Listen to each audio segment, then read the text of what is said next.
But in the general public, it wouldn't have mattered if we weren't serving a good burger. Like people just wanted, honestly, a really great tasting burger. And luckily for us, it is. I mean, we have this wonderful beef source and we season it with salt and pepper and our customers love it. Welcome to The Bottom Line, the podcast that brings you real stories behind real restaurants. In each episode, we explore the decisions, systems, and stories behind the most successful restaurants out there in the market. No fluff, no hype. Just real operators, real challenges, and real advice from people who know how to get results. Let's get to the bottom line.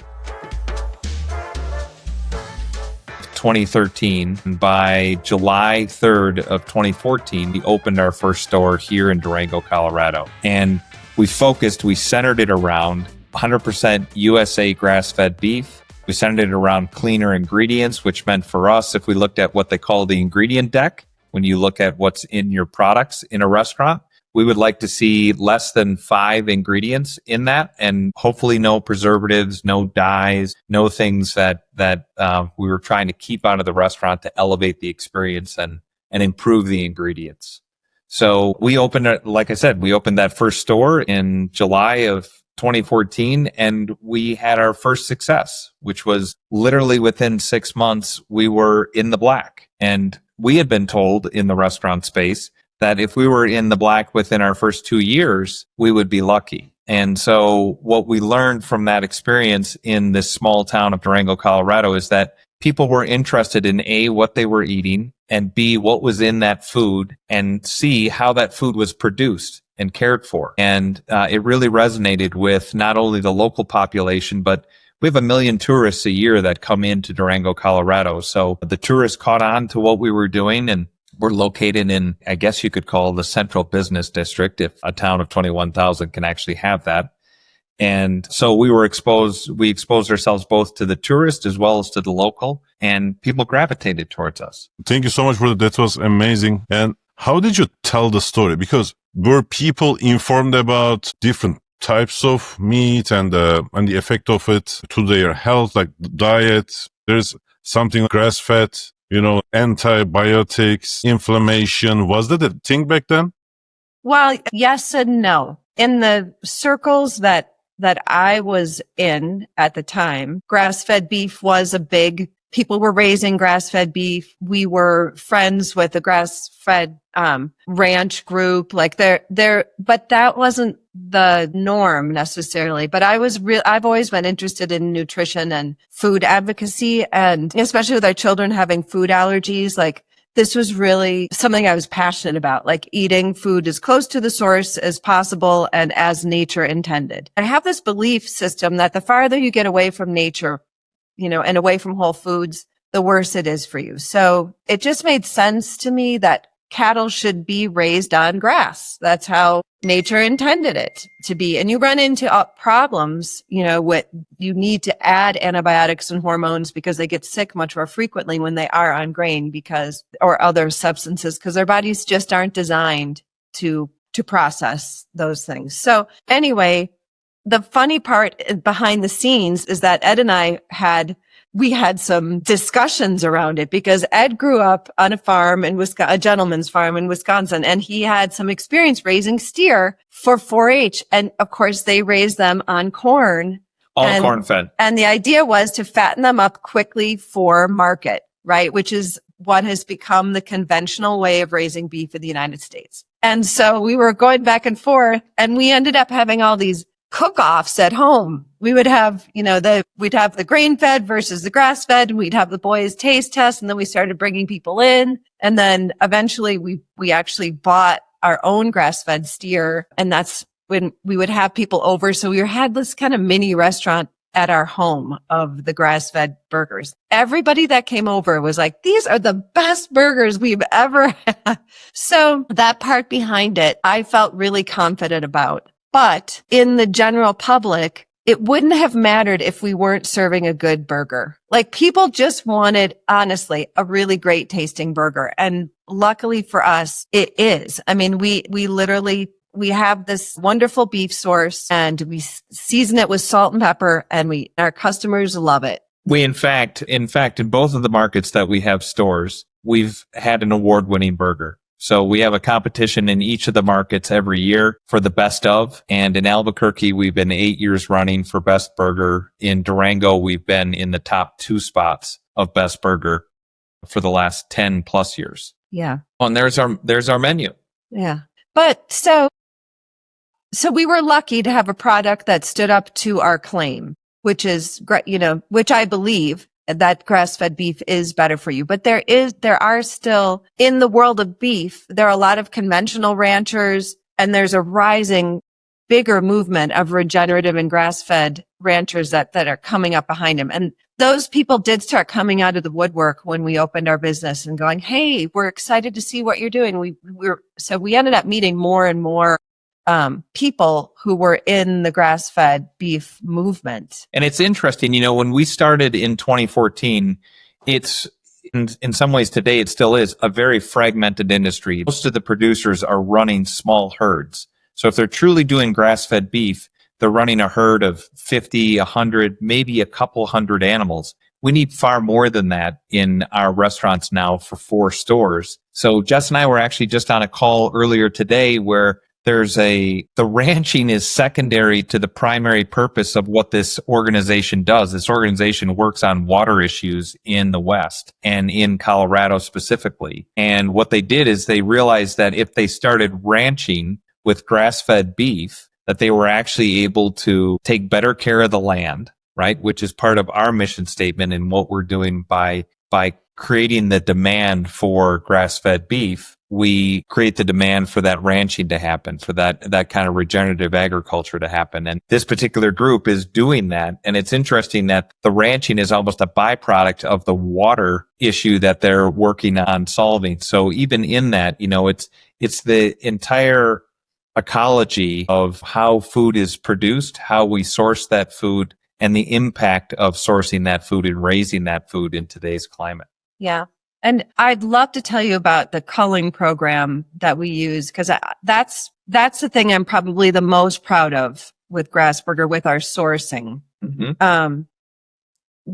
So our cattle are culled from herds at a ripe age. So the cattle that we harvest for the restaurant have lived cycles and cycles and cycles of. They've had multiple calves over a series of years. And so they're not part of what's become the conventional beef industry, where you have a steer is born and then it's fattened up and it's slaughtered after a year. Like, our cattle actually live a long life on pasture. And then when we harvest them, we use the entire cattle. So we don't use pieces. We use the whole carcass. And I think it's a beautiful, better way of harvesting an animal for food stores. And it also creates a better opportunity for the rancher, because the rancher is able to have multiple seasons with that cow and derive multiple calves from that cow. So again, it supports the rancher. It brings the cost down for us to be able to be in a system like this. And just, again, going back to the environment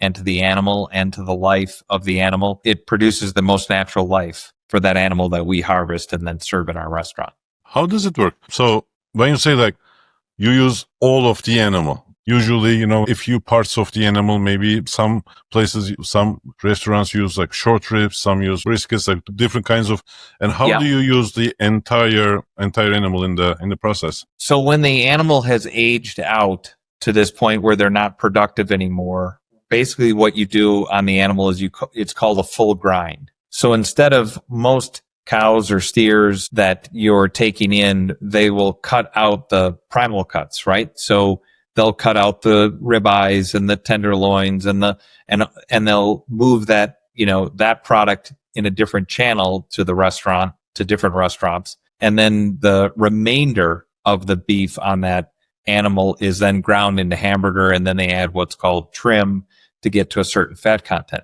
In ours, the entire animal is ground as one. So we get all of the primal cuts, because the primal cuts at that point in the cow's life aren't worth separating. They won't get the price in the market that otherwise they could get. So that's why we call it a full grind, and it's the entire animal. And then we add back trim to get to our, the fat content to make sure that the burgers are juicy and flavorful.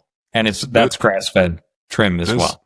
There's such a unique way. So, in the burger brand that I worked on the steakhouse side, since we butchered the different cuts, so we get the whole rack for the tomahawks, all of these like trimmings. So I'm talking about like American Wagyu, highest grade American Wagyu, as well as the briskets and short ribs, the side of the we would buy and combine the at one point short ribs, at one point the brisket with the trimmings, and then we would have a very juicy burgers. Like people could be eating, $40 per pound tenderloin in that patty as well. But it's a very unique way to very humane, very economical for the entire ecosystem and for the ranch, right? For the ranch, they are not trying to sell they are selling the entire animal to, rather than dealing with a distributor to unload the primer costs for a higher dollar value. This is a whole innovation on its own. It's not just the menu, the ingredient, like using the grass fed, but you guys also figured out the entire supply chain, work with the ranch directly. I mean, that's something, isn't it? Well, we should give yes, but we should give a shout out to Springer Hill. It's there. Yeah, the group that we work with out of Texas is Springer Hill Ranch, and they've been in the business for over 25, 30 years, and they have the relationships in the grass-fed industry that allow us to source this 100% USA grass-fed beef. It's one of the things currently with the tariffs that we're not experiencing, because we're not reliant on New Zealand or Australia or Central or South America, because we're sourcing our beef as local as possible. Really, I would call us a regional sourcer when it comes to our beef. And how is the flavor profile? How is it different from like a... I mean, it's award winning. I mean, not to pat ourselves on the back, but I mean, the people in each of our markets that vote every year vote us award winning. And that, going back to one of Jess's points, that's a great point in the consideration of many people, when they think of grass fed, they don't think of flavorful, and they don't think of, incredible and juicy, and they have a preconceived notion of it. But in our markets where plenty of people serve hamburgers, we have, we've been selected to win. I bet the flavor is a more like a full beefy flavor, because and I don't want to get into too much in the animal's age, and like the less sweet probably would be my guess, less sweet and more beefy, more of a full flavor and less sweet. I don't know how to describe it. It's not a distinct, I mean, you eat what the animal eats, right? So, we've sampled grass-fed beef from other states, and sometimes if it's in a very dry region, you'll taste a particular tone to it. On this beef with this cattle, I would put it up against any burger. I would put it up against any ground hamburger, and I don't think you'd be able to say that one's grass-fed, that one's not. It's a win-win on all sides. Flavor profile is awesome. Animals and the ecology, the environment is all good. And from a health and diet standpoint, people are eating the best that they can get without the antibiotics that comes from grain fed. I think that's a tremendous achievement. And these are smash burgers. Am I right? Correct. These are smash burgers made on a chrome top griddle. And there's potato. The buns are potato. Yeah. Yes. And how did you come up with the recipes?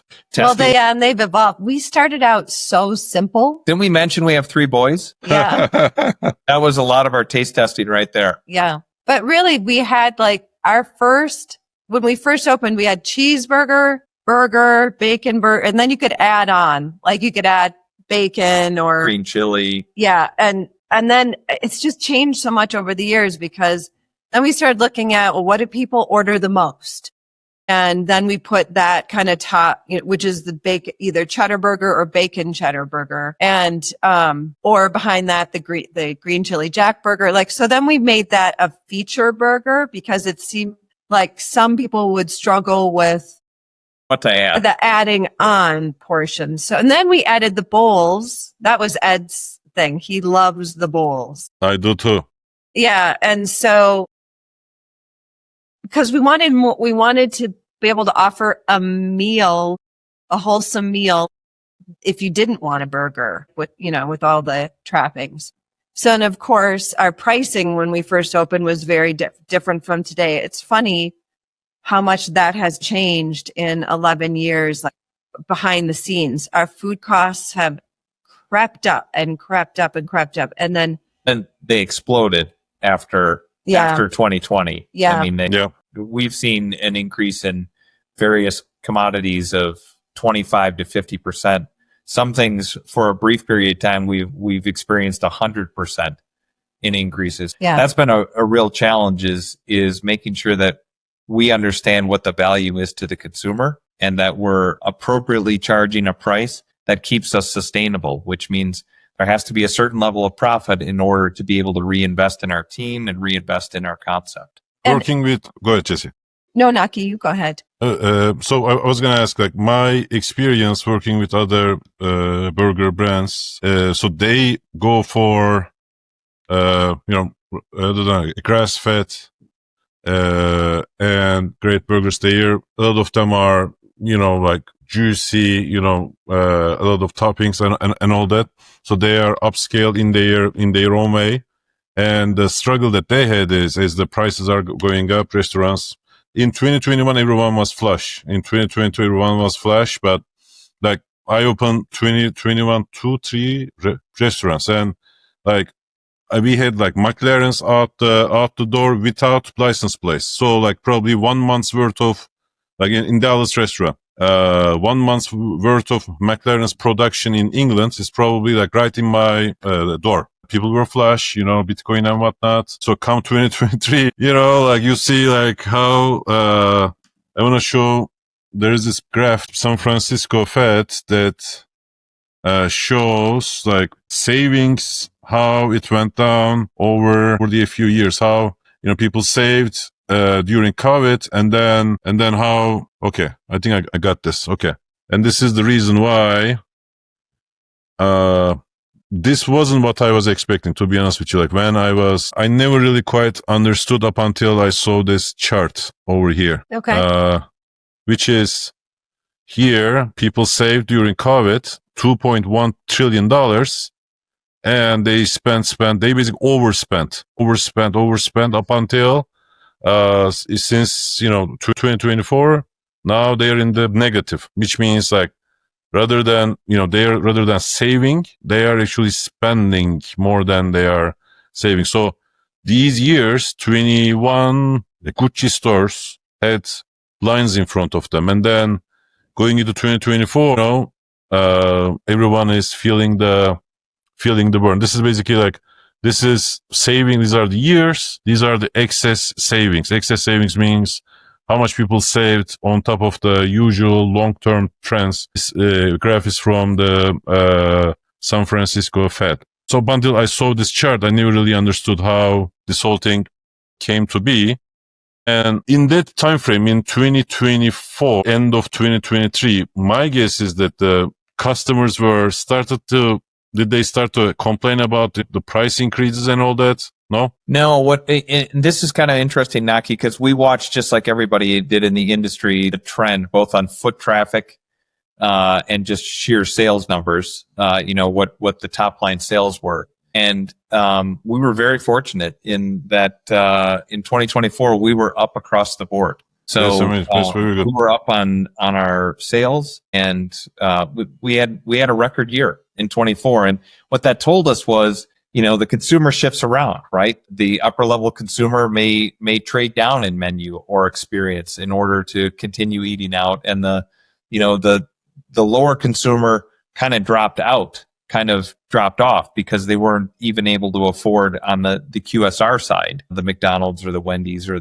some of these others. So we felt very fortunate, and we've been very appropriate with our price increases. We've tried to really keep in mind what is the value equation for our consumer, and it's challenging in the market today. We're also taking, we're running an organization where you have to take a significant amount of risk, and so you need to make sure that you're able to attract and hire the right people and pay the right people well and offer benefits for team members today, it can be a challenge living in a mountain town and having restaurants 4 hours away. And there have been a lot of policy changes in the last few years that have been a heavy burden on small businesses behind the scenes. In Colorado, especially. In Colorado, especially, there's sick time PTO. There's another regulation that mirrors the FMLA on the federal level, except it's at the state level, and you need to keep the person's job open. And again, some of these are very well-intentioned things, but they all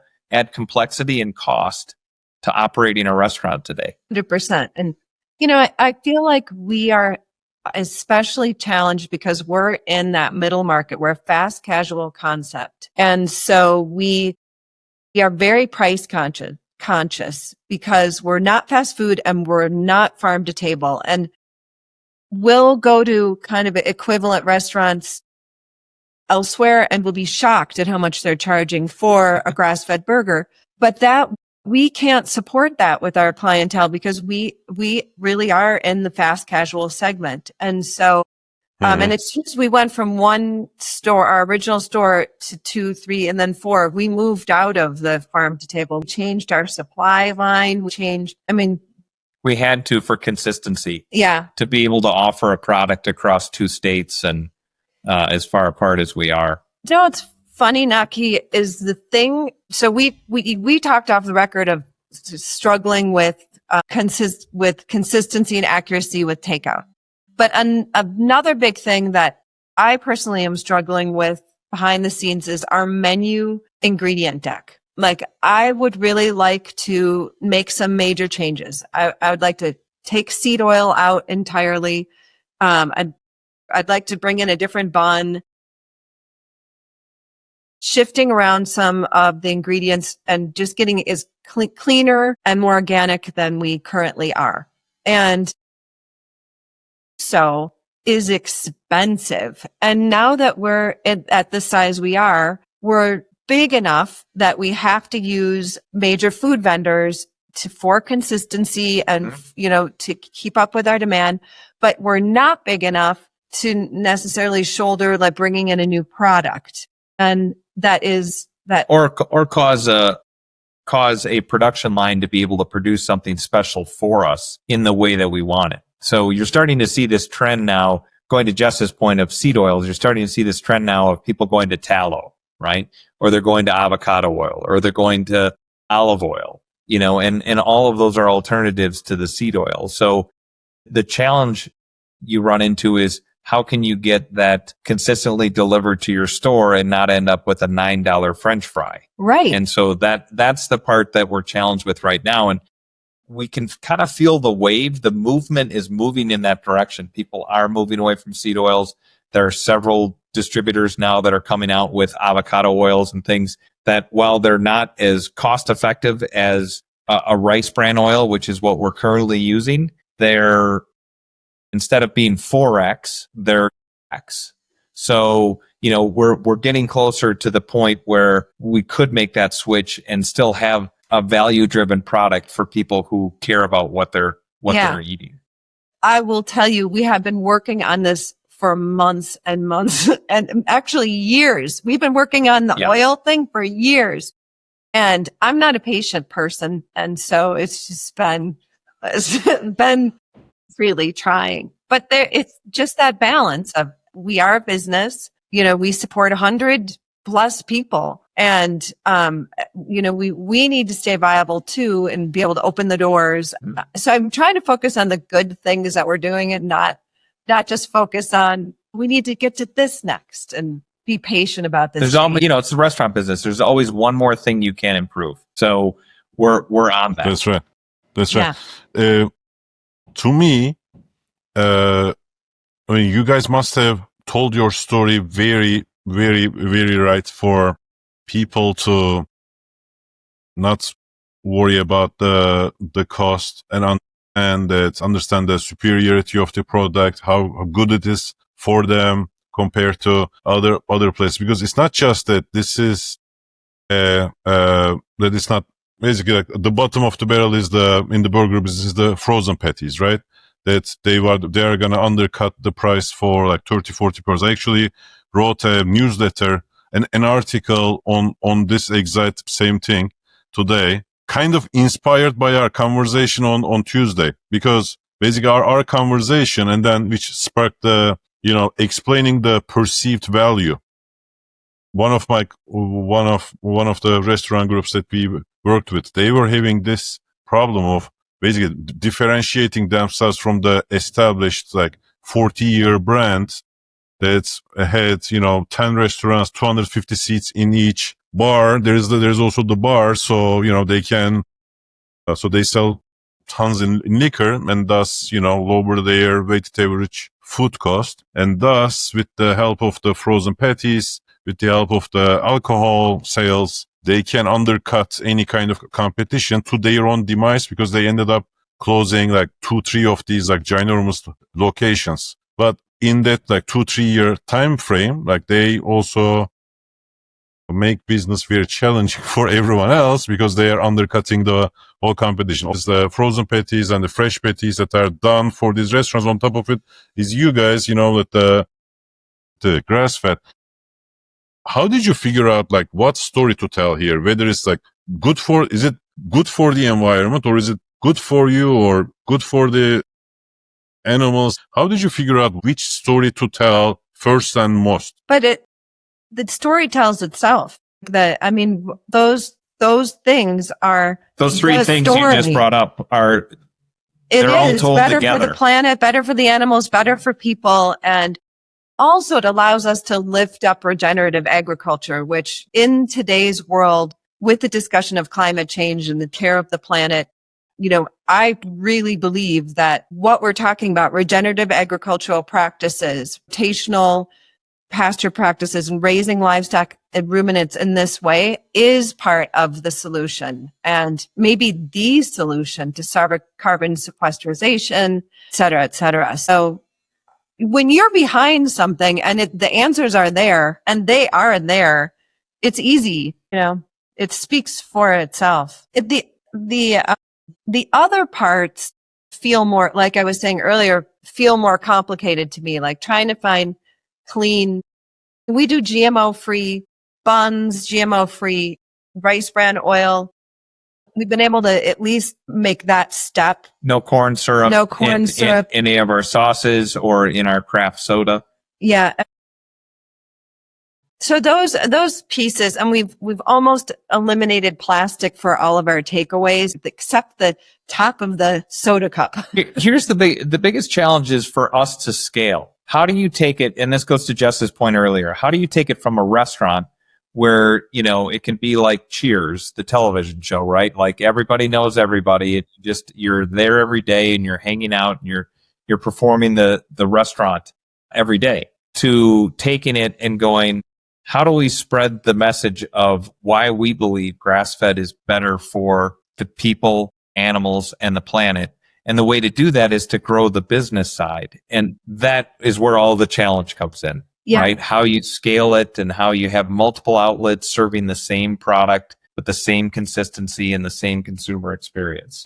And also the extra lift of the cost behind the scenes, not just the grass, but the parts I was talking about. Every time we have brought in an operational outside person, right away they go to, well, do you have to have a GMO-free bun? Do you have to have biodegradable, this, that, and the other? Like, is that really right important? Yeah. And they'll challenge us on it, and and effectively what they're trying to do is we know what they're trying to do. They're trying to improve operations, right? Improve profitability, because it's a game of pennies and nickels, and everywhere you can save, you can become more profitable. But that's where we really learned the lesson. And this was back in 2021, was appropriate pricing, maintaining a healthy margin for the business is the most important thing. And people will tell you with their dollars whether they believe in what you're selling or not. So, we have to be careful going from a $4 fry to, call it a $5 fry or a $6 fry. How many people will understand taking seed oils out is really important for health, and so that's why we're doing it. How many people will support that? that's part of the risk of being in the business and making those kind of changes. There's nobody out there that we can look at right now and say, well, their sales went up 20% or their sales went down 20% by making this moves. That's part of the entrepreneurial part of what we're doing as well. Yeah. I think that telling that story, like, is it telling that story rigorously? And that story has to be told by you, to not really, like, marketing people can do so much. But if that story is told by you, people who are passionate, people who started this before people knew what the GMO was, 2010, my wife came and I was living alone at that time. I was eating freaking Chef Boyardee, thinking USDA actually would not let Chef Boyardee cans to be, like, sold in the supermarket if it was bad for the health. And apparently USDA didn't really know much about anything. So, but that story, this is basically, this whole thing is owned by you two. And that story. Yes. We have a family member who is an investor who helped us with angel capital at the front end of this. So Yes. what I meant is, like, this story of, your passion is the people, because it starts with your 3 sons being healthy and eating, they have allergies and them eating healthy. Number one, family. You guys are family, the 3 boys, and you started this for your boys, for your passion, and to be able to feed similar, like, other people healthily. And number 2, the animals, all humane. And number 3, the environment and all that. If you tell this story rigorously, day in and day out, and you tell this story, you can hire people to extrapolate your content to record this. Like, for example, take this video, short it out, put in that kind of stuff. Then you will be out in the forefront of this. That's where, like, a few of my clients figured out, like, that's how you beat the competition, by not playing. I mean, there are 2 sides of it. Number 1, I'm rooting for you because it's the good thing to do. Number 2,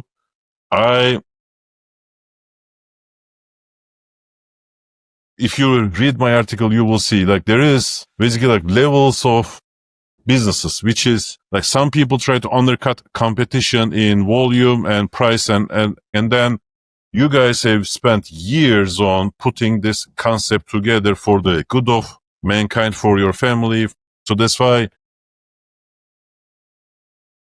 But my biggest recommendation is tell your story rigorously. I think, like, there is great stuff on Instagram, but there can be more story told by you in a video format. That's a good suggestion. I heard you when you said this is your story. I knew exactly what you meant. It is ours. I mean, it was born out of our need and out of our passion and out of our beliefs. But we couldn't have done it without the angel investor of my auntie. And so thank you, auntie. So there we have it. Best regards, auntie. Thanks for the investment. So we are here talking about this stuff. Scaling scaling starts with not the next restaurant, but the ones that you already have.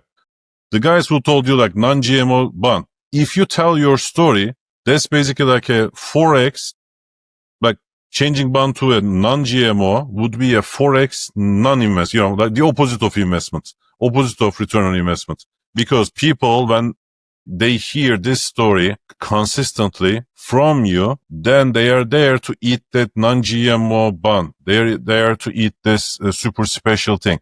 If you basically, let's look at the complete opposite. If you didn't tell your story, right, then the lower quality, cheaper product places would start to squeeze your revenues, right? And since this is a business of revenue, then you would have to make, like, difficult choices on the opposite end of the storytelling spectrum is what I'm saying. So if you rigorously tell your story, bonds are a very good investment. in that way. Scaling starts with the existing businesses, because in order to think about the fifth location, okay, I'm having like a whole, I'm moving, I think I'm distracting Ed in the process. I know Ed is following my head. Like this camera, my head, like my seat, nothing worked today. And I know, sorry Ed, I'm distracting you with like... We've got animal construction. Everywhere. On both sides. That's funny. And really, the question, Naki, is when are you coming to Durango to eat a Grassburger? I'm looking forward to it. I'm looking forward to it. Bring your wife. Of course, and the little ones, they are big time burger lovers. Good. How many? 2. I have 2. One is 8, one is 5. They are 2 princesses. Their favorite food is steak. There's a sweet spot too. Those are fun ages. Yeah. Absolutely. Good. Well, anytime, either market, we'd be delighted to feed you. We'd love to host. I'm looking forward to it. Thank you. And if you ever come to Miami, I'm here. I would love to host you. Let us know if you need anything else. Yeah, if you need anything else, we always jump on. We can find the same clothes. Bye-bye. Bye. Thanks for tuning in to The Bottom Line. If you found value in today's conversation, make sure you follow, share, and leave a review. Have a question or need a professional's opinion? Then be sure you reach out using the links in the show notes below. New episodes come out every other week, and until then, we will see you next time.